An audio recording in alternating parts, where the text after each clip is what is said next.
Hello class, this is Tom Olzak. I'm your instructor for CMGT 400, Introduction to Information Assurance and Security. The purpose of these lectures, and there'll be one each week, is to focus in on the things that are very important for you to get out of the class. They'll also help you with your papers, and they'll help you with your, uh, your participation in the main forum. I need you to apply these principles that are going to be in these lectures. It does not relieve you of the responsibility for reading all the material. I know there's a lot, but it's all very important if you want to get the most out of this class. If you have any questions about what you see in the video, do not hesitate to call me or to send me an email or to chat with me in the university chat room. And I encourage you to ask questions of me if you have any questions or problems with the assignments, questions or problems with the concepts. Do not hesitate to contact me. So let's move right along. CIA. The CIA is what we call the triad, or it's actually a foundation of security. It consists of three elements: confidentiality, integrity, and availability. Confidentiality is the principle of allowing only authorized people or applications, also known as people and applications, or anything that's trying to access an information resource is known as a subject. So confidentiality is the principle of allowing only authorized subjects to view sensitive data or access critical systems. Integrity is about maintaining the accuracy and trustworthiness of data. We want to make sure that people can't get in and do things to the data that they're not supposed to be doing. And one of the principles here is that a user should only be, or a human user, should only be able to access data through an application interface. The only people that should have direct access to any database should be your database administrators. And finally, availability. Part of security is ensuring that data is available when and where it is needed. So one of the things that we do when creating security programs, which include policies, procedures, standards, and guidelines, is to create business continuity plans. Part of a business continuity plan is a disaster recovery plan. As you can see by the graphic in the lower right corner, all of this, the confidentiality, the availability, the integrity, protecting all of these things is done at a level to manage risk. In essence, security management is risk management. Next, we have the AAA of security: authentication, authorization, and accountability. Authentication is the process of verifying the identity of a subject. In other words, we want to prove, or that subject has to prove to us that it is who they say they are. So for example, a user will authenticate by entering a user ID and password. A computer might authenticate by using a certificate. An application might authenticate by using a certificate. Regardless of how that works, no subject should have access to an information resource, which we call an object, unless it can verify its identity. Now, once an identity is verified, we move to authorization. Authorization determines what a subject can access within the object. So there's two types of authorization: coarse and fine. Coarse authorization, an example of that would be having access to the payroll system. Fine authorization is what you can do once you get into the payroll application. And accountability records what a subject does, where it does it, when it does it, so that we can always go back and have an audit trail about what's going on with our data and systems. Again, security is about risk. So what you see here are two different approaches to a risk formula. The first one is pretty standard. Risk equals probability of occurrence times business impact mitigated by controls. Probability of occurrence, it consists of threats and vulnerabilities. In other words, it's threats times vulnerabilities, and we'll talk about those a little bit in the next couple slides. Business impact is about the usually we talk about business impact as being the impact on the bottom line, the financial impact on the business of a threat exploiting a vulnerability to reach its objectives. So again, we're going to talk about that a little later. Controls help to mitigate the risk by either reducing business impact or by reducing probability of occurrence. The second, and by the way, this information is in the reading this week, chapter 2 of Enterprise Security, Risk Management, or risk, and it covers in detail risk assessments and how all of these components work together. The second formula is one that I use mostly, and it breaks it down even further. The reason I like the second formula is because the risk that a system faces or a business faces depends a lot on the attacker, on the threat. So a lot like any criminal investigation, we want to look at the attacker's means, motive, and opportunity. Means is how skilled the attacker is. An unskilled attacker is going to have a real hard time getting through a strong layered controls framework, whereas a really skilled attacker might be able to zoom right through it. Whether or not you believe a skilled attacker or an unskilled attacker will be after your resources is something you have to decide during a risk assessment. Motive is why an attacker would be after your data. So the motive behind attacks today usually are financial or political.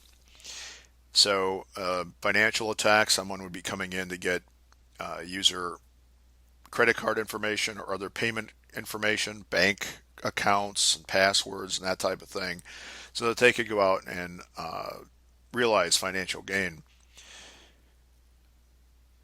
Political motivations could be something like anonymous, running around like a bunch of vigilantes, punishing businesses and organizations for things they don't like. So motive, the strength of a motive, will determine how hard an attacker is going to try to get to your data. An opportunity is really the vulnerabilities. So if an attacker has the means and motive, what weaknesses are they going to find? What opportunities are they going to find in your network and systems to be able to achieve their objectives?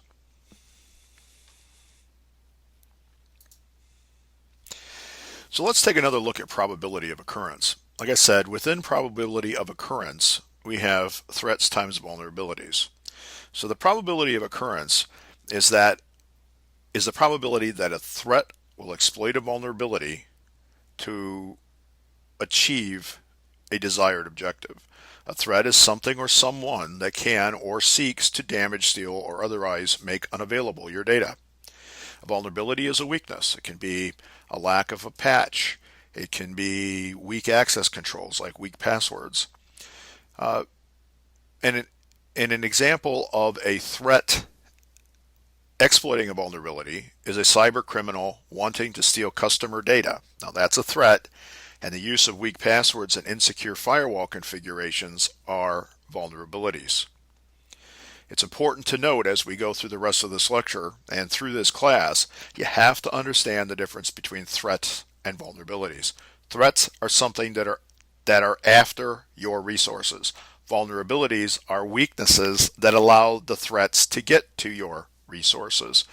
We can't do a lot about threats, but our main job is to mitigate vulnerabilities, to eliminate them, or to make them less hospitable to an attacker, or to detect an attacker as they're moving in through our network because we can't get rid of all of our vulnerabilities. These are things we'll see in a later slide. So here's some examples of threats. You have three different major categories. You have natural, human, and political. Natural threats, tornadoes, hurricanes, lightning. Human, example is cybercrime, and political, terrorists, and vigilantes. It's important when you're doing a risk assessment to determine what threats are probable in your area. For example, where I spend a lot of my time in Toledo, Ohio, or in Las Vegas, uh, we're not really going to experience a lot of hurricanes. However, Toledo does experience tornadoes. So if I have a business in Toledo, Ohio, I'm going to be more worried about a tornado striking my business and will react accordingly.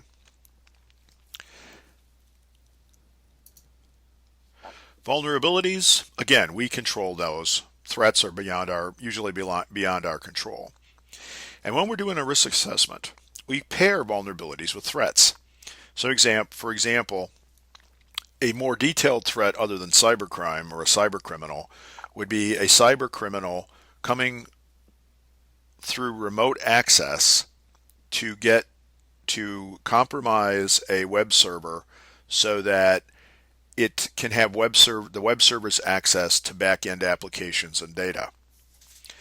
So once we know that that is the threat, then we go through and we follow what's called an attack tree. Again, that's in the reading this week. An attack tree allows us to trace through the path that an attacker would have to use to achieve those objectives. Every vulnerability we find then gets listed along with this threat. What we have to do to try to prevent that threat from reaching its objectives is to remove key vulnerabilities. You don't have to remove all of them, just key vulnerabilities that would either prevent the attacker from reaching its objectives or would delay the attacker long enough so that we can detect the attack and effectively respond. Vulnerability examples include operating system patches out of date, anti-malware software not regularly updated, employees not receiving security training, which is a big topic that we'll be covering in this class, and data on mobile devices not encrypted.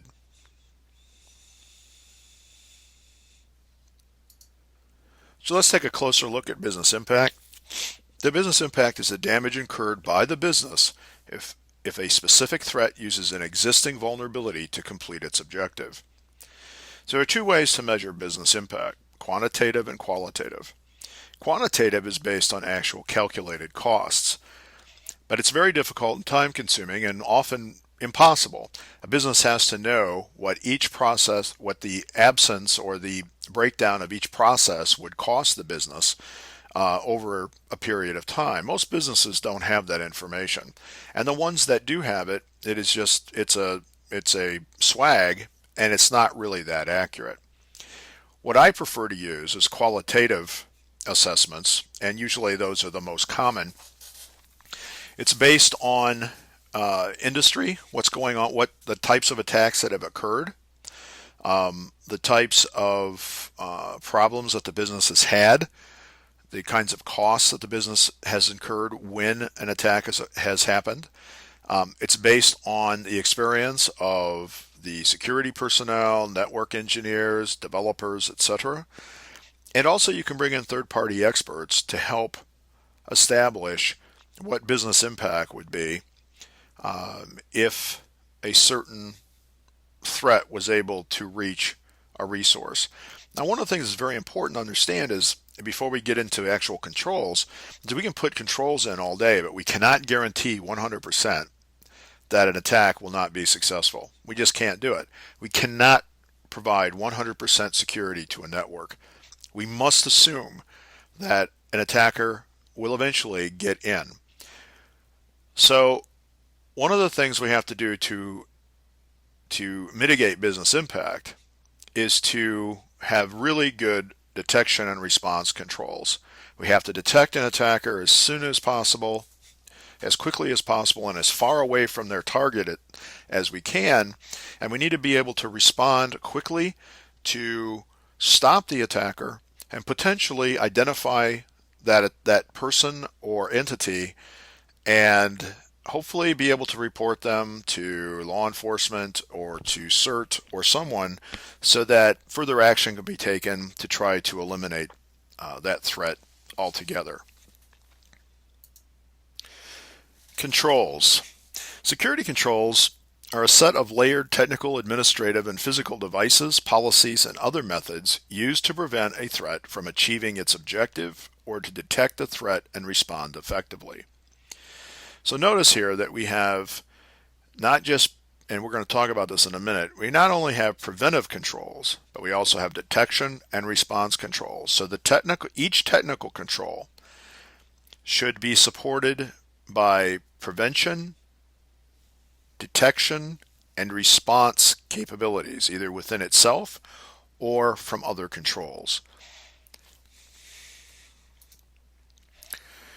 Technical control examples for the network, we have firewalls, intrusion prevention detection, and log management. We're going to be talking a lot about these in the class. Endpoint technical controls, these are for your computers, your servers. You have anti-malware, host-based firewalls, and strong access controls. Administrative controls include policy, which is a big part of your learning team project in this class. Policies occur at 3 levels, and it's very important you understand the 3 levels where policies are applied. It's issue, system, and enterprise.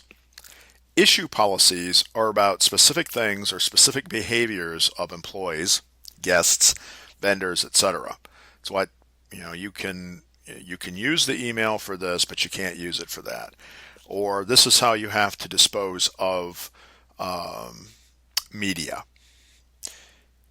like hard drives, thumb drives, etc. System policies are about a specific system. When we talk about systems in this class, we're going to be talking about all the devices and software that enable a business process. Again, that's all the hardware and software that enables a business process. So for example, an accounts payable system requires a server, an application server, a database server, which those servers, the 2 servers in a small and medium-sized company can be the same server. Endpoint devices, network devices like routers, switches, and also end-user computers so that the data can be accessed and processed. All of those things together is a system. So that would be the accounts payable system. And at the enterprise level, enterprise policies are written to cover topics that go across all systems and issues.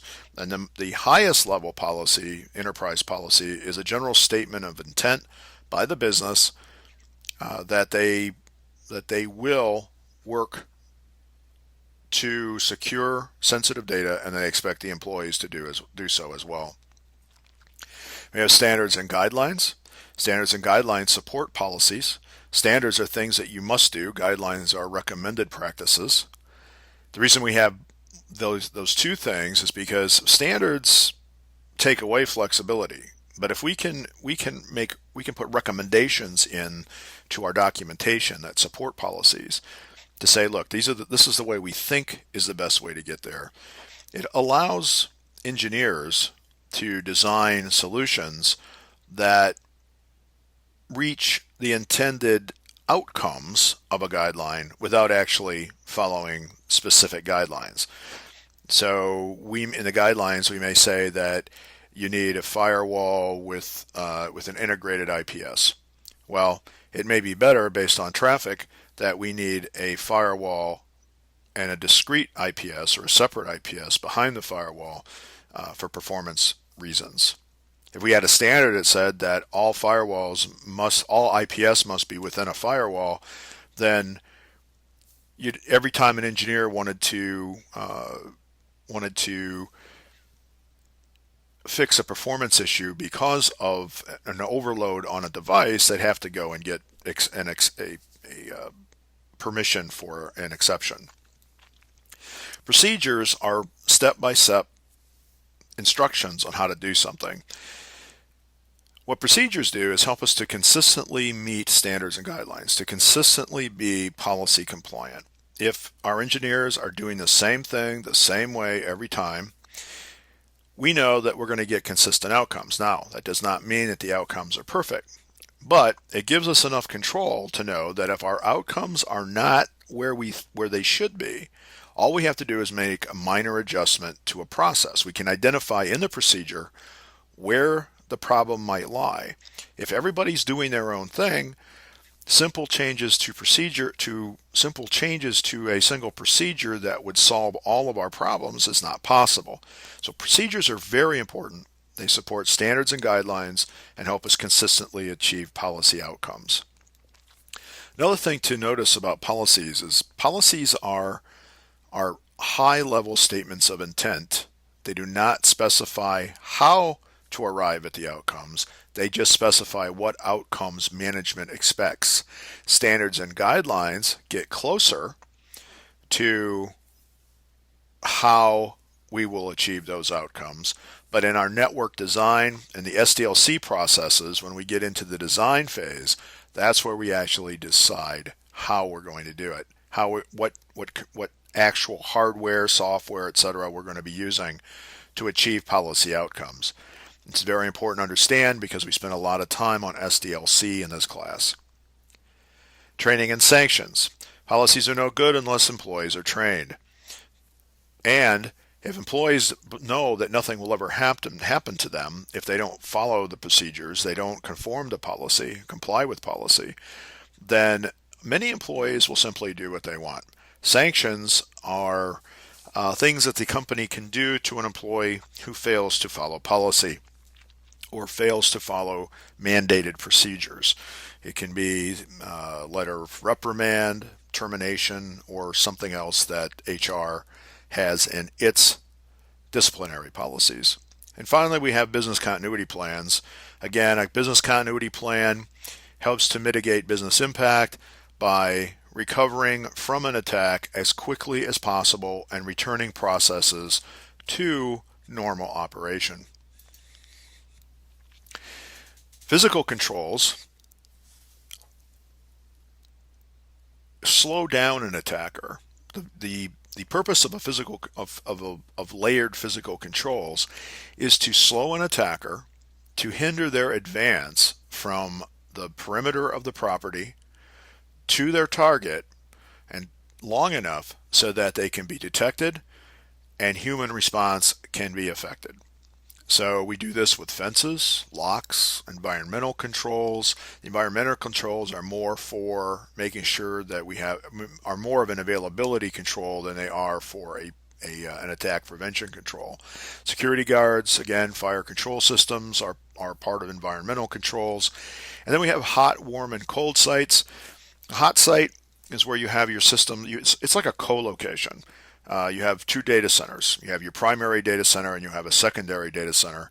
Secondary data center has all the data. It's up and running. If you lose your primary, you immediately switch over to the secondary or hot site, and your business processes never pause. Warm sites, a little bit different. You might have all your hardware up and running, but you may have to update the data by restoring backups or through database journals.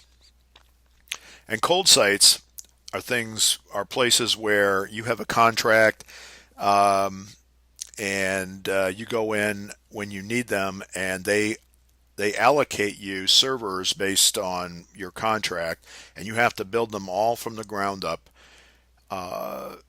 and install all your operating systems, install your software, restore your data.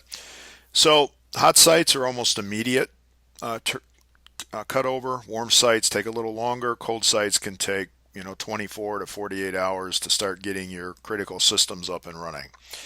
What you pick, whether hot, warm, or cold, depends on how long your processes can be down, also known as the maximum tolerable downtime.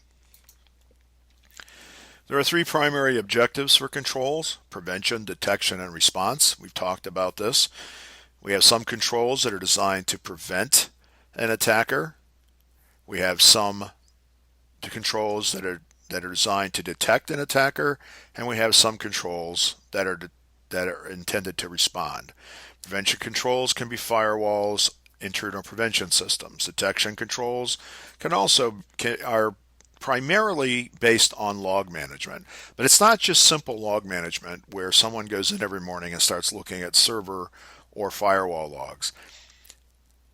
What we're talking about is security information and event management, or SIEM, SIEM, where we take logs from multiple devices, we aggregate them into a central place, we run them through a correlation engine, and what the correlation engine does is it looks for patterns across all the different devices that match an attack signature, or that really looks like it's an anomaly compared to what your network behavior typically looks like.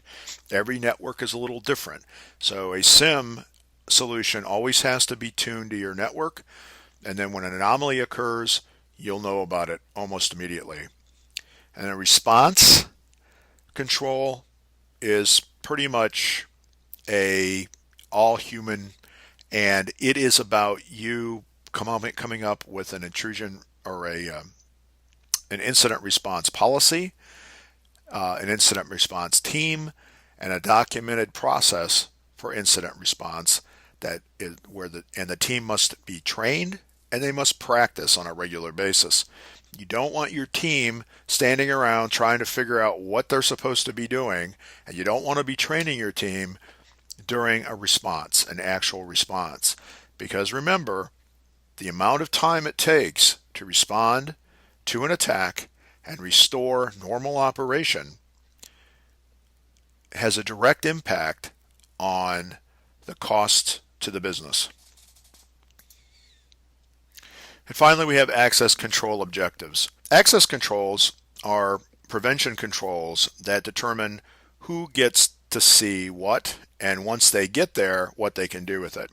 There are 3 objectives that you need to understand in this class, and you need to use them in your papers and in your conversations in the main forum. The first is separation of duties. This is a very important concept if you're in a publicly traded organization that is subject to Sarbanes-Oxley, SOX. No one person can perform all tasks associated with a business process. So, for example, payroll. A payroll clerk cannot enter payroll, approve check printing, and distribute checks. Because if they could do all of those things without any oversight, that would be a violation of separation of duties. A violation of if you don't have separation of duties, it makes it easier for an employee to commit fraud, theft, or other acts that you really don't want to happen to your data systems. Need to know. An employee only needs to see what is absolutely necessary to perform assigned tasks.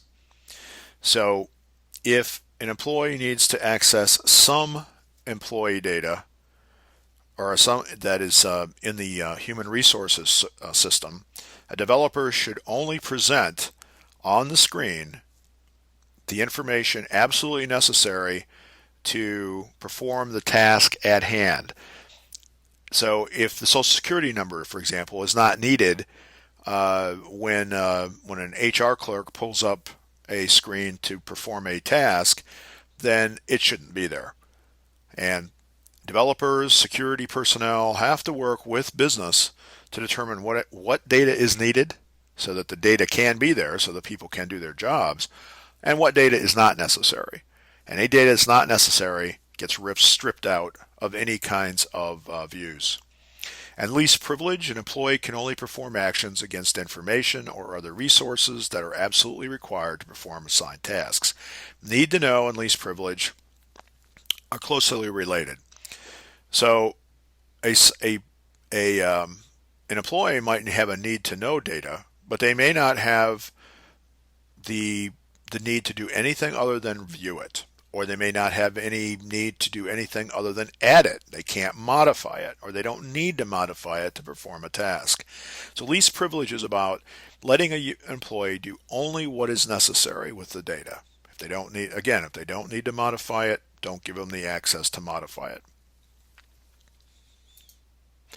Finally, and again, be sure to read all assigned reading. Your success in this class depends on it. And ask questions if you don't understand. There's a lot of material to cover in this class. I want to make sure you understand it. I want you to be successful. And not only in this class, but I want you to be successful in your chosen professions. And I want you to leave here with a full understanding of information assurance and how it impacts any company that you would work for.